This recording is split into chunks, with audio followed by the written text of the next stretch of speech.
la compagnie, j'espère que vous allez bien, que vous avez passé un excellent début de semaine. Moi, je suis ravi de vous retrouver aujourd'hui en ce mercredi matin pour une toute nouvelle vidéo. Vous m'excuserez d'avance, cette vidéo va être totalement chaotique. Je la tourne, on est lundi soir, il est 19h30 et pour ceux qui me suivent sur Instagram, vous avez pu voir que j'ai eu un week-end un peu chaotique entre les 90 ans de ma grand-mère, mon anniversaire, puis tout ce qui allait avec. C'était franchement très très intense. Et là, je viens de rentrer. J'ai juste eu le temps en fait de terminer rapidement de préparer la vidéo parce que bon, vu que c'est le book haul du mois d'avril et que je veux pas qu'il y a beaucoup de bouquins, vu qu'il doit en avoir 18, que je veux pas vous lire les résumés. Donc il a fallu que je refasse des petits résumés rapides et tout ça. Donc ça m'a pris un peu de temps, donc voilà comment on se retrouve à tourner une vidéo un lundi soir à quasiment 20h avant de tout préparer pour retourner au boulot demain, quoi. Donc voilà, bon, écoutez, comme je vous l'ai dit, il y a quand même 18 bouquins si je me trompe pas, donc on a de quoi faire, on veut toujours pas que les vidéos durent 3 heures, donc on y va. Le premier livre dont je vais vous parler, il s'agit donc de L'Ogre et le Chardon de Alexiane Thiel, le tome 1 de la série Les McCoy chez Hugo New Romance.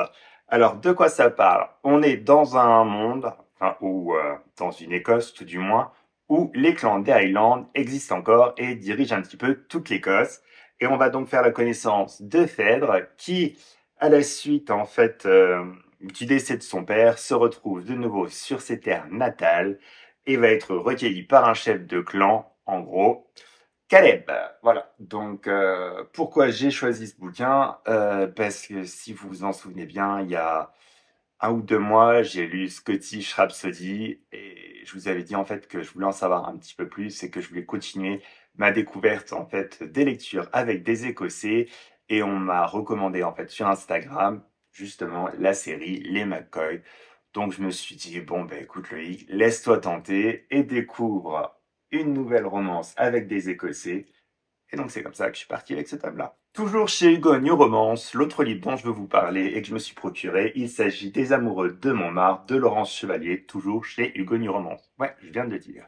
Je vous en ai déjà parlé dans une précédente vidéo. On va donc y suivre Zoé, une trentenaire, enceinte, qui vient de se faire larguer, qui emménage sur la butte de Montmartre et qui fait la connaissance donc de son voisin Kael, qui en fait est un acteur de film porno.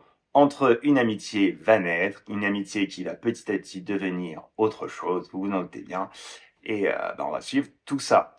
Pourquoi je veux lire ce bouquin? Je vous l'ai déjà dit, je suis très intéressé par la différence d'âge qu'il y a entre les deux protagonistes, surtout que pour une fois, c'est pas l'homme mais la femme qui est plus âgée, et surtout, je suis très intéressé de savoir comment Laurence Chevalier a traité le sujet de l'acteur pornographique et des conséquences que ça peut avoir dans la vie de tous les jours et dans ses relations avec Kael. Voilà. Alors, c'est un petit peu le mois Hugo New Romance, parce que cette fois-ci, je vais vous parler donc de Un pas après l'autre, de Fanny Maïdjani, où on suit en fait Adèle, qui est une jeune femme en fait qui a débarqué dans le Nord et qui travaille dans un club nautique, sauf qu'en fait, elle reste écartée de toute la population, elle a érigé des grosses barrières autour d'elle pour se protéger, et elle se fait très discrète jusqu'au jour où Niels, un habitant du pays, revient en fait d'un voyage autour du monde et entre deux, c'est un peu l'alchimie et Niels en fait il va vouloir conquérir sa belle, faire tomber les barrières qu'elle s'est créées et surtout ça va révéler en fait les secrets d'Adèle, son passé, surtout que son passé pour le coup il risque de ressurgir. Voilà. Alors, oui, pourquoi j'ai choisi ce bouquin? Parce qu'en fait, j'ai découvert en fait Fanny et sa plume en fait avec Recherche Pull Moche comme ça, sa romance de Noël qu'elle avait écrit et j'avais été charmé en fait par sa plume et sa manière d'écrire et je voulais la découvrir dans un tout autre genre et j'ai trouvé en fait que la romance contemporaine euh, avec cette histoire, je vais envie de dire deuxième chance, mais en fait de reconquête de sa vie. Après avec un passé trou était la parfaite occasion et un bon début pour découvrir Fanny dans un autre registre. Alors là, c'est la faute à Kim, je le dis, je le dis, je le dis, et c'est pas le seul bouquin qu'elle m'a fait acheter indirectement. Il s'agit de Last Resort, le premier tome donc de la série Sin Series de Cam Bromberg. Cam Bromberg qui était donc une auteure qui de toute façon me donnait très envie de découvrir, surtout depuis que je voyais passer souvent son titre Flirting with 14, un truc comme ça, ou ouais, flirter à 40 ans, un truc comme ça.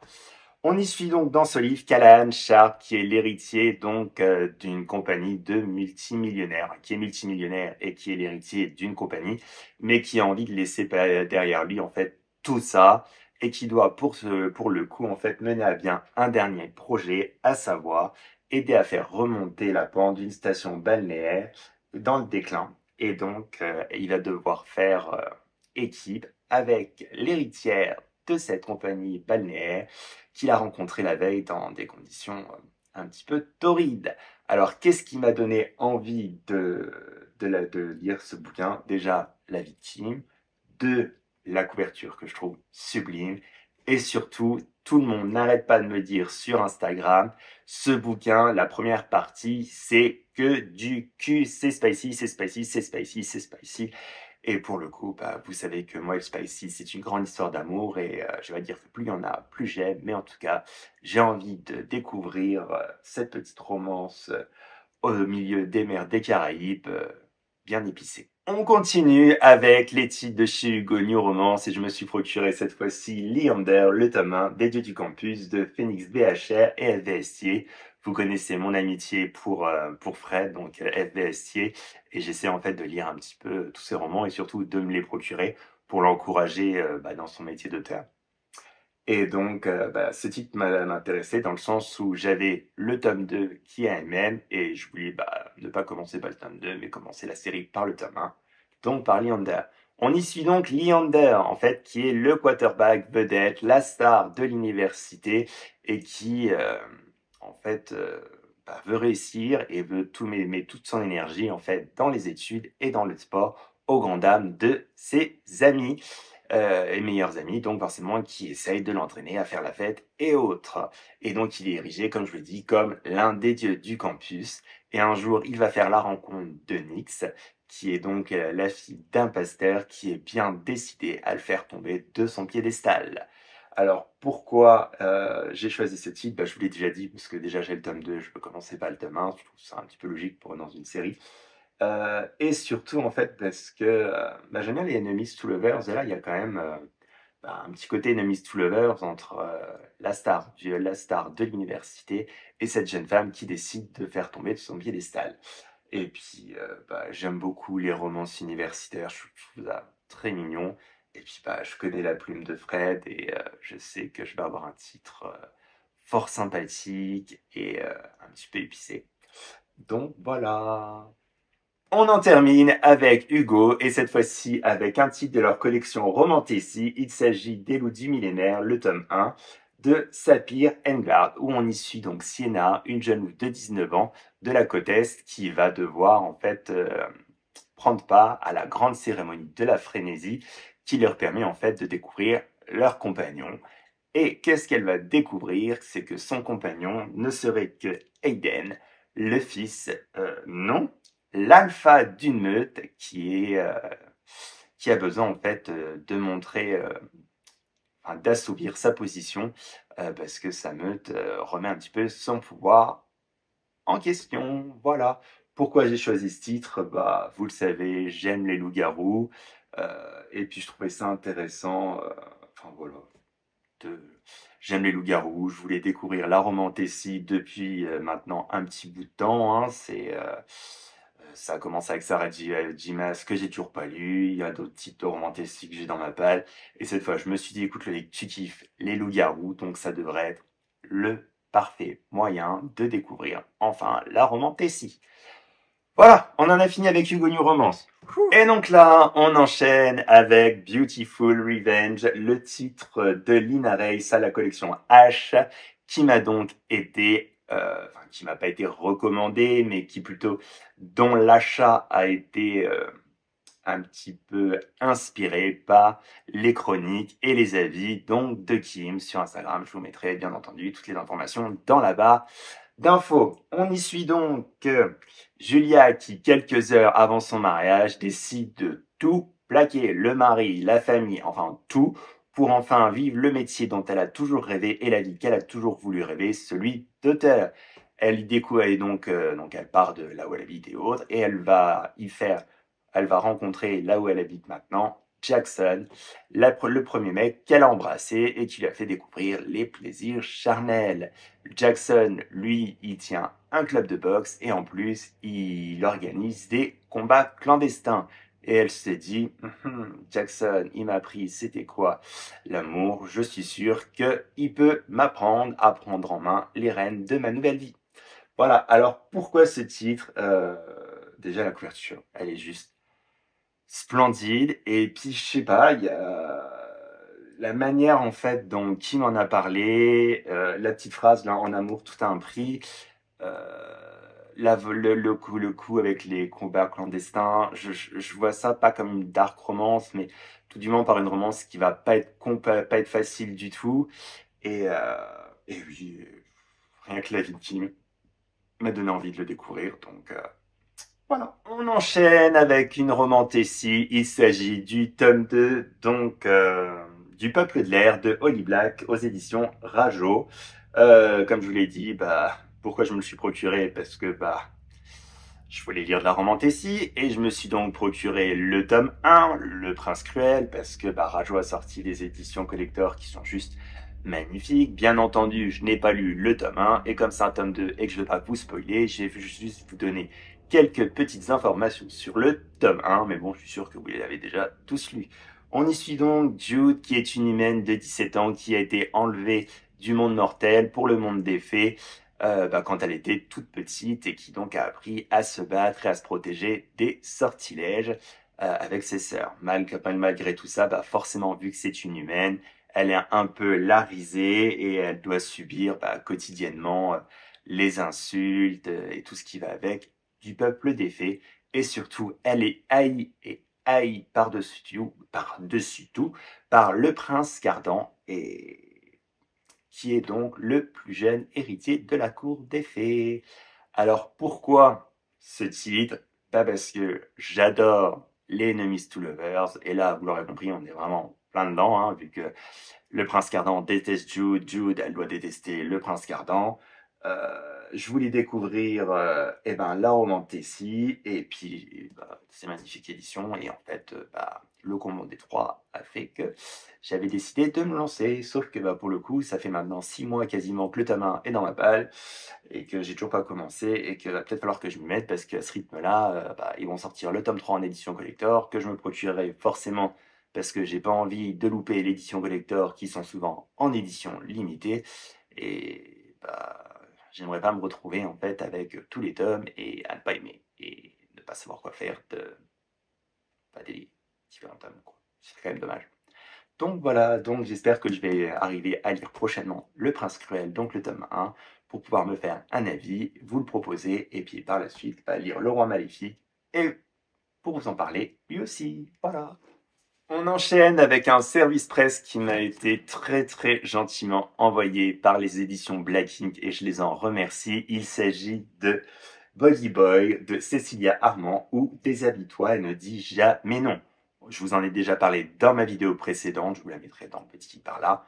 On y suit donc Léonis, qui est un prostitué masculin dans une maison close de 18 ans, et Larsen, donc un flic de 31 ans, un peu désabusé, qui se retrouve en fait sur une enquête de meurtre et à devoir en gros infiltrer la maison close pour lequel travaille Léonis, enfin dans lequel travaille Léonis. Entre eux, va naître une relation secrète et ça va pas être simple, ça va être très sombre parce que c'est une dark romance. Déjà, il y a des sujets de la prostitution, c'est dans une maison close, avec forcément, à mon avis, une vie pour Léonis très difficile. Il y a des meurtres, toute l'ambiance a l'air un peu glauque. Et franchement, il me tarde de lire ce titre, surtout que j'ai pas mal discuté avec Cécilia, qui est une fille adorable qui m'a vraiment, vraiment donné envie de ce bouquin. Et surtout, King a fait un boulot de malade. Euh, Ils ont travaillé avec Nico, enfin Nicolas Jan, qui travaille, enfin, qui est pareil, qui fait un taf de malade et qui a fait des pages intérieures de toute beauté. Et rien que pour le travail de Nico et Cécilia, que j'ai appris à connaître très récemment, et puis le fait que c'est une dark romance, tout ça, ça me donne envie de découvrir ce titre. Donc je vais le lire très rapidement et vous en parler très très rapidement.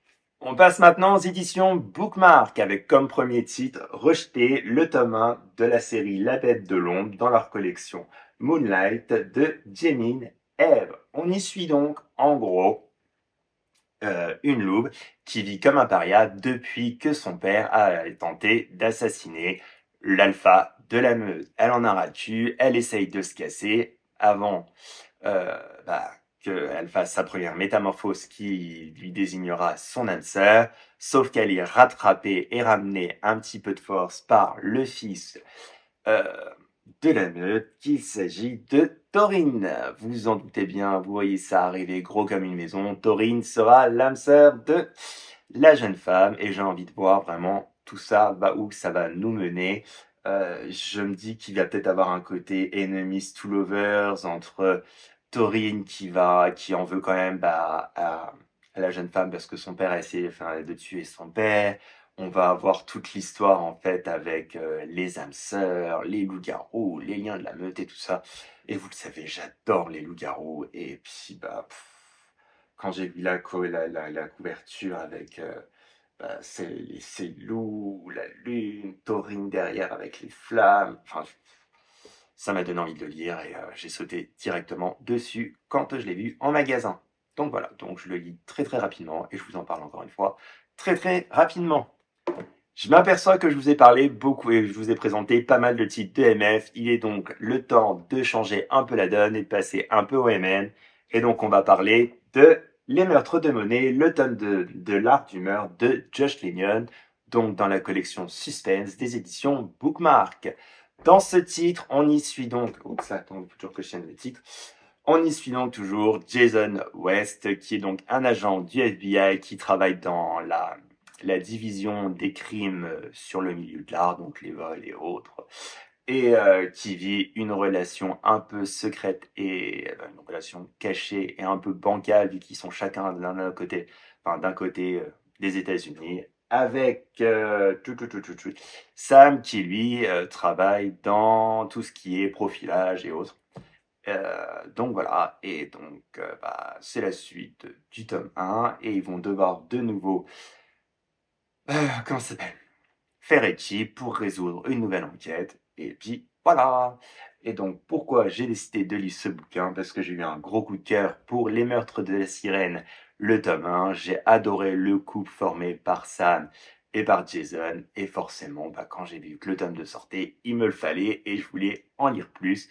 Donc pour le coup, ça va être chose faite très rapidement, je pense. Ça va être sûrement une de mes lectures du mois de mai.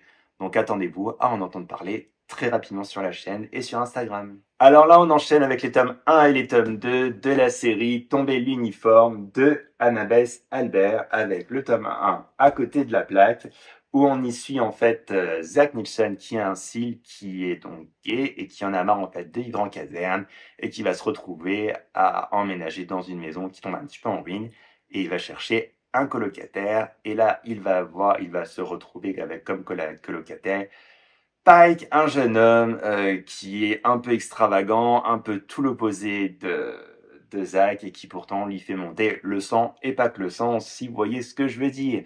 Pike en fait va donc aider Zach à rénover sa maison et entre eux progressivement, la passion va naître. Voilà. Hein. Donc pourquoi je l'ai lu? Parce que les uniformes, l'armée, vous le savez, c'est quelque chose qui me plaît. En plus, il y a un petit côté Grumpy Sunshine. Je vais pas dire un côté Enemies to Lovers, parce qu'on en est quand même très très éloigné, mais Grumpy Sunshine, ça marche fort fort fort avec moi. Alors dans le milieu de l'armée, avec les uniformes, pop, pop, pop, pop, pop. Voilà, et puis surtout, je me suis rappelé que quand il est sorti, j'avais commencé à le lire en e-book, que je l'avais mis de côté et que je l'avais jamais terminé. Donc je me suis dit, Loïc, comme le tome 2 sort et que tu as envie de le lire, eh ben, procure-toi aussi le tome 1 en papier et profites-en pour le terminer sa lecture.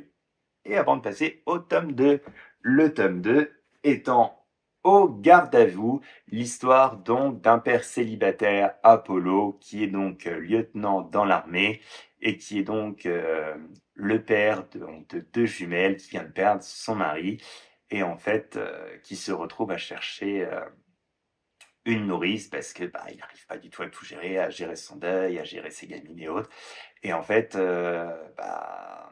il va embaucher Dylan, si je me trompe pas, qui est donc le frère cadet d'un des meilleurs amis d'Apollo, qu'il connaît depuis l'enfance et qui considère un peu comme un deuxième petit frère. Sauf que depuis l'enfance, et là, il va s'en apercevoir, Dylan, il a bien grandi et il est devenu un très beau jeune homme qui va donc petit à petit s'occuper des gamines, les aider à passer leur deuil et aussi progressivement à aider Apollo à passer son deuil. Surtout que, petit détail, Apollo était le crush d'ado de Dylan. Voilà, voilà. Pourquoi ce titre? C'est des pères célibataires, un père célibataire et père célibataire plus uniforme, moi je vous le dis, c'est le combo parfait, quoi. Hein. Ça va vraiment, vraiment, vraiment faire monter la température, mini Loïc au garde à vous et faire battre mon petit cœur de romantique. Dernier titre chez Bookmark, cette fois-ci dans la collection imaginaire, il s'agit donc Fantôme es-tu là, le tome 1 de Meurtre et Meurtre et Sorcellerie de Sam Burns. On y suit donc lui, donc qui est donc Sage, qui est un sorcier, qui vit plus qu'il n'existe depuis le meurtre de sa mère, et en fait qui serait un sorcier de bas étage avec très peu de pouvoir. Sauf qu'un jour, il y a un fantôme qui débarque et qui lui dit que finalement, en fait, coulerait dans ses veines un fort pouvoir qu'il va devoir maîtriser, surtout qu'il y a un sorcier qui est à la quête de ce fameux pouvoir et qui sème les cadavres un peu partout. Donc on va suivre donc Sage, un petit renard un petit peu mystérieux et un fantôme. Voilà, voilà. Pourquoi ce titre? Parce que j'avais déjà découvert La Plume de Sam Burns en VO que j'avais bien aimé et que je trouve la couverture magnifique. Donc ça a été un craquage sur un coup de tête il y a 15 jours, si je dis pas de bêtises, à la suite d'une sieste alors que les frais de port étaient gratuits chez Bookmark. Et j'ai décidé de craquer pour la couverture et puis parce que j'avais besoin d'un peu de magie dans ma vie, d'un peu d'imaginaire et voilà, meurtre et sorcellerie. Ça m'a semblé un bon petit combo. Voilà, voilà. Donc, comme tout le reste, hein, je vous en parle dès que possible parce que je le lis dès que possible. Et puis, restez aux aguets pour avoir mon avis sur Instagram et sur la chaîne. Alors là, on part sur un registre totalement différent qui est un cadeau de mon cher et tendre petit chéri que j'aime de tout mon cœur. Il s'agit d'Emmanuel du Parfait Gentleman de Monsieur Pop aux éditions First. Pourquoi il m'a fait ce cadeau? Parce que je kiffe les TikTok de Monsieur Pop, cette espèce de, je vais pas dire d'énergumène, ce serait franchement un terme qui ne le décrirait pas du tout, mais cet ovni, ce jeune homme de 25 ans, en fait, qui vit et parle comme un gentleman de l'ancien temps et qui fait des vidéos totalement décalées et qui donc vient de sortir un manuel pour nous apprendre à être un parfait gentleman. Donc, je sens que ce bouquin va être avec autant d'amour et de décalage que peut l'être Monsieur Pop. Et puis, j'ai hâte de voir comment il va m'apprendre à être en quelques pages parce que c'est pas très très épais. Un parfait gentleman. Donc, je pense que je vais le dévorer très rapidement et que vous m'entendrez en parler très rapidement en story sur Instagram parce que je pense que je vais mourir de rire et que je vais me prendre pour un gentleman, hein, Monsieur Poff. Hein. Il y a de grandes chances. Donc, si ce n'est pas déjà fait, courez me suivre et vous abonner à mon compte Instagram. On enchaîne avec deux sorties aux éditions addictives. La première, j'ai cru qu'il pourrait pas être dans le book haul du mois d'avril parce qu'il est arrivé pile poil, samedi, juste avant que je parte. Il s'agit donc de The Divorce Planner Falls in Love de Lena K. Summers. Et alors, pourquoi j'ai voulu ce titre? Parce que le résumé m'a fait totalement délirer. On y suit Paige, donc cette petite blonde, qui décide donc d'accompagner sa sœur à un salon du mariage où en plein milieu, elle tombe sur le stand donc de Kazé qui est juste là, qui lui est divorce planner.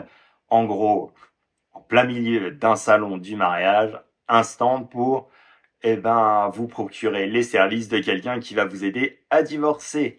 Paige et Kazé, ils sont totalement désabusés de l'amour, ils y croient plus. Paige, elle cherche un boulot et Kazé va lui proposer d'être détective pour justement, l'aider à trouver des preuves pour, aider des jeunes gens, des jeunes mariés ou des plus vieux à divorcer. Sauf que vous vous doutez bien, contre ces deux désabusés de l'amour, l'alchimie va apparaître et ça va être plus que de l'alchimie, ça va être de l'amour. Et donc, je sens le côté gaffeux, je sens le livre plein d'humour, je sens le côté spicy parce que il va y avoir des étincelles entre les deux. Ça me fait penser en fait à un film avec Jennifer Aniston en fait et un film non un petit avec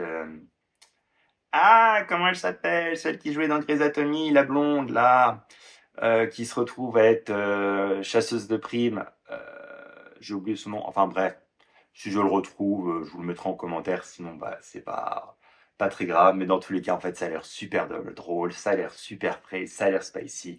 Et puis, ce divorce planner, enfin, rien qu'un bouquin sur un mec qui organise des divorces. Moi, franchement, directement, ça m'a charmé. Donc voilà, deuxième titre, deux éditions addictives. Celui-là, ça va être une de mes prochaines lectures. Ça va d'ailleurs être ma prochaine lecture. Et elle fait partie d'une de mes lectures du Flowers Book Challenge de Madame Errance. Il s'agit de Fake Lovers de Mélodie Chavin et Camilla Simon, où on y suit Elissa et Zane qui ne peuvent pas se saquer, mais qui surtout en ont ras-le-cul d'avoir leur famille qui sont tout le temps sur le dos. À cause de leur célibat, ils décident donc de faire équipe et en gros, pour quelques repas, de se faire passer pour des faux fiancés. Sauf que vous vous doutez bien qu'ils vont se découvrir petit à petit et qu'on va passer de fake dating à pas fake dating. Walivalou. Pourquoi j'ai envie de lire cette titre? Il y a deux tropes que je kiffe. Le fake dating et le nez de Miss Two Lovers. Comment vouliez-vous que je résiste, quoi? Et puis cette couverture hyper pétillante, tout. C'est aux éditions addictives. Ça va être, à mon avis, très très frais, très très spicy. Et j'ai hâte de découvrir la plume de Mélodie et de Camilla. Voilà. En tout cas, comme c'est une de mes prochaines lectures, vous aurez mon avis dans un prochain update lecture sur la chaîne. Et comme ça fait partie du Flowers Book Challenge, je vous en parlerai forcément en story sur Instagram. Donc encore une fois, oui, je me fais de la pub aujourd'hui. Allez me suivre sur Instagram, surtout. Voilà. Dernier titre, il s'agit d'un MM, il s'agit d'un cadeau de mon cher Flo. Il s'agit du tome 2 de la série Pug Boys de Eden Finlay et Saxon James. Il s'agit de Irresponsible Pug Boy qui, pour le moment, est mon tome préféré avec le tome 3. Oui, mais c'est celui-là que je préfère, dans lequel on y suit Trip et Dex, qui sont deux hockeyeurs célèbres et surtout des meilleurs amis. Sauf que Trip est gay, Trip est amoureux de Dex, et Dex, comment on veut dire, je vais pas dire qu'il a un peu simplé, mais il a dû prendre un peu trop de coups sur la glace. Et pour le coup, lui, il est hétéro et il comprend pas du tout que Trip, il est amoureux de lui. Et puis, voilà. Hein. Lui, il veut toujours être avec son meilleur ami. Il veut toujours être avec lui, tout partager avec lui. Et il veut pas le lâcher. Sauf que Trip, lui, il est amoureux et il n'arrive pas à passer, forcément, au-delà de cet amour qui lui semble à sens unique, parce que Dex, il est toujours derrière lui. C'est là que les amis de Trip vont entrer en action et vont décider de mettre en place un plan pour que Dex lâche un peu la grappe à Trip, et donc ils vont partir en retrait. Et il y en a un des amis qui va se faire passer pour, entre guillemets, un petit ami de Trip, sauf que Dex, il va pas du tout apprécier. Il va être un gros jaloux, et là, il va remettre en question sa sexualité et surtout son amitié qu'il a envers Trip, parce que bah, d'un coup, il réalise, parce qu'il est pas si con que ça, que c'est pas que de l'amitié qu'il a, mais c'est aussi de l'amour. Donc voilà. Et pourquoi ce titre? Eh ben, parce que même si je ne suis pas du tout pour le trip Friends to Lovers, j'avais craqué pour les deux personnages dans le tome 1, et puis bah, j'adore la plume d'Eden Finney, j'adore la plume de Saxon James, elles écrivent à deux magnifiquement bien, je kiffe les romans sportifs, je kiffe ces deux hommes, et puis j'avais envie de connaître leur histoire et leur happy ending, donc c'est pour ça que je l'ai dévoré et que je l'ai adoré et que je remercie Flo de me l'avoir offert. Voilà, voilà. Les amis, on arrive donc au terme de ce book haul du mois d'avril qui, comme vous l'avez pu le constater, est énorme et j'ai pas été du tout, mais pas du tout raisonnable. Surtout qu'en plus, je vous le rappelle, je me suis offert dans ce même mois un MacBook Pro, donc mon compte en banque, il a pris. Alors, il a pris cher. Et je suis étonné que mon banquier m'a pas appelé, hein, franchement, parce que, surtout que, voilà, hein, si vous avez suivi mes petites, si vous suivez mes petites mésaventures, vous savez que j'étais en arrêt maladie, que forcément j'ai changé de taf, que, bah, il y a plein de trucs et que, bah, mon compte en banque, il fait déjà un peu la gueule, mais alors là, je peux vous dire que, c'est compliqué, va falloir un petit peu de temps avant de s'y remettre, mais je pouvais pas résister, il y avait trop de titres qui me plaisaient, sauf que bah, au mois de mai, bah, il y a encore plein de titres qui me plaisent, et j'ai commencé déjà à faire des folies sur Vinted, donc je sens que le book haul du mois de mai, même en faisant des efforts, il va être aussi catastrophique, enfin vous verrez ça le mois prochain. Dans tous les cas, j'espère que cette vidéo n'a pas été trop catastrophique et que si c'est le cas, vous me pardonnerez. Bah, comme pour toutes les autres vidéos, j'ai été très heureux de vous la filmer, très heureux de vous retrouver et je vous donne rendez-vous maintenant dimanche pour cette fois-ci faire le bilan de toutes mes lectures du mois d'avril. Dans l'attente, je vous souhaite une agréable fin de semaine. Je vous fais plein de bisous et je vous dis à dimanche.